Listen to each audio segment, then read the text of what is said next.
సంవత్సరం తర్వాత ఎవరు లేకపోతే ఉండలేనన్నాడో వాళ్ళ తిథిని గుర్తు చేయడానికి ఇంటి పురోహితుడు వచ్చి గుర్తు చేస్తే తప్ప తద్దినం పెట్టని వాడయి ఉన్నాడు. అంతటి కృతజ్ఞమే ఈ లోకం.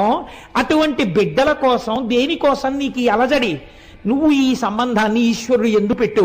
నువ్వు తరిస్తావు, నేను తరిస్తాను. అవన్నీ ప్రతిబంధకాలు తరించడానికి, ఏమో తొందరగా మనల్ని లాగేయడానికి, ఏ అడ్డు లేకుండా చేసేయడానికి, తొందరగా తన వైపు ఈడ్చి పారేయడానికి ఈశ్వరుడు అసలు సంతానం లేకుండా చేశాడేమో. లేవంటావెందుకు? ఏది మనకివ్వడానికి అది లేకుండా చేశాడో ఈశ్వరుడు యందు మనస్సు పెట్టన్నాడు. అంటే పాపం ఆవిడ సర్దుకుంది మనస్సు. కానీ లోకం అనేటటువంటి ఒక వస్తువు ఉంది కదండి, దీనికి అనవలసిన మాట అనరాని మాట అన్నది తెలియదు.